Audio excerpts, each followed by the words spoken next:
No Armageddon. You got it right. What I love about this show is we never try and turn a tropical storm into a hurricane. Right? We don't. That's true. We don't. This was a great opportunity to buy, and hopefully your viewers seized it.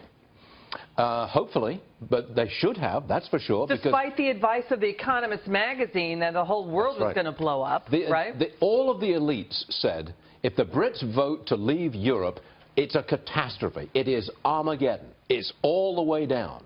You got it right. You said, get in there and maybe choose some bargains. Why has the market bounced back so strongly? Well, I think in a very real way, this has no impact on us near term. We don't know what's going to happen. Finally, I think a decent leader has emerged in the UK.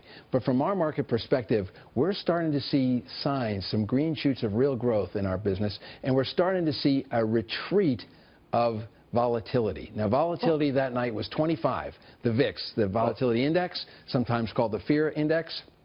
Today, 12 3/4, almost cut in half. It hasn't been this low since October. At 9, it's comatose. This is a very calm market. All the news seems to be good news. Oh my gosh, as a former trader, you're making me nervous. I mean, because that can be a good contrarian indicator, and when things get that calm and complacent, don't you want to kind of go the other direction? I'm just saying, but when you look at the bond market yielding basically nothing right now, we talked about that yesterday. Investors need to do something. Are you going to stick your cash in the mattress? You're going to go somewhere. This is the only game in town. U.S. stock market's the only game in town, despite the reasons for this climb. I mean, yes, I would say that one of the things that's exciting, to your point, is that we're starting to see Japanese investors and European investors come here. We are the only game in town. And we're a safe haven. You put your money into American Treasury bonds, and you'll get 1.3% yield. I mean, you'll get something. At least you get some yield, right? If you don't get anything if you invest in a Japanese government bond or a German government bond. You get, in fact, they keep your money. So we are a safe haven. Dutch bond now too. What I would say to people is, don't pay attention to the Q2 earnings so much as their forward outlook. Yeah, whether outlook is the key. Right. Whether it's bullish or bearish, you know. We've got some Dow winners for you. DuPont up nearly 3%. Nike is up nearly 2%. JP Morgan Chase 1.25%. The list goes on and on and on.